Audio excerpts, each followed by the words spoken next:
एक पुराना गांव था जिसके साथ एक घना और खौफनाक जंगल लगा हुआ था।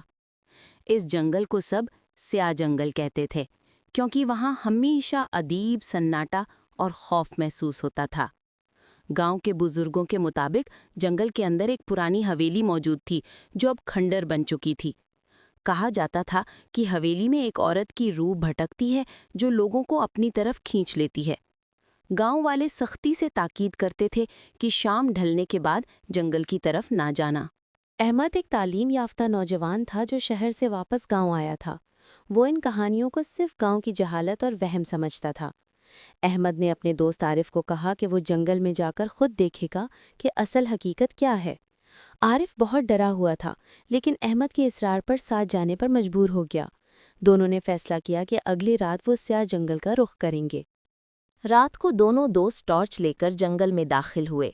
दरख्तों के पत्तों में सरसराहट थी, हालांकि हवा बिल्कुल बंद थी।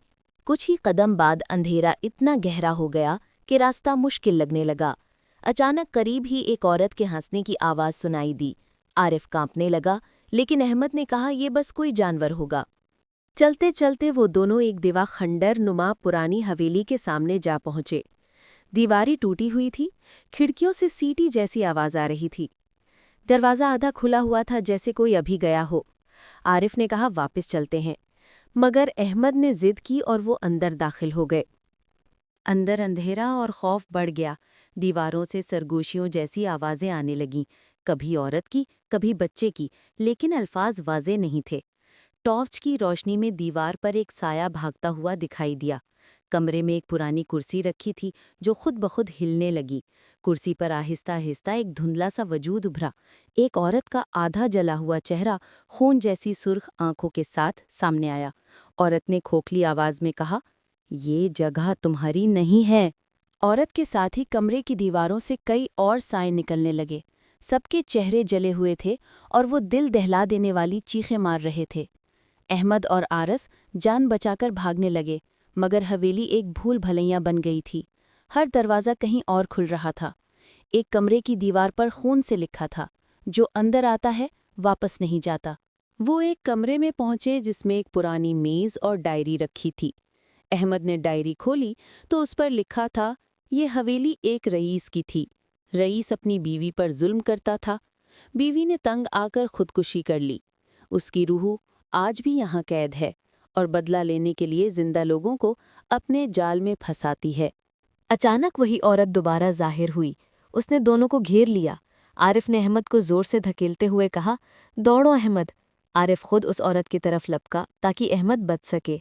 औरत ने आरिफ को अपनी गिरफ्त में लेकर साए में गायब कर दिया। अहमद के सामने उसका दोस्त लम्हों में गायब हो गया। अहमद किसी तरह भागते भागते हवेली से निकल आया। गांव पहुंचकर सबको बताया, लेकिन किसी ने यकीन न किया। गांव वाले बोले, शुक्र है तुम जिंदा वापस आ गए, वरना कोई नहीं आता। मगर अहमद का दिल सुकून में ना आया।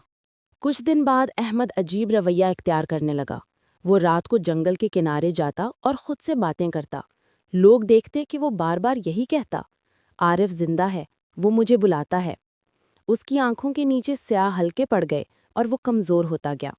एक रात अहमद भी अचानक गांव से गायब हो गया। गांव वाले उसे ढूंढते रहे मगर ना मिल सका। सिर्फ उसकी डायरी मिली, जिस पर आखिरी अल्फाज लिखे थे, मैं उसके पास जा रहा हूँ, क्योंकि अब वो मेरा इंतज़ार कर रही है। इसके बाद गांव वाले रात को जंगल के करीब जाना छोड़ देते हैं। लोग अब भी कहते हैं कि जंगल से कभी अहमद और कभी आरिफ की आवाज़ें सुनाई देती हैं। सयाह जंगल की हवेली अब भी वैसे ही खड़ी है, अगले मेहमान का इंतज़ार करती हुई।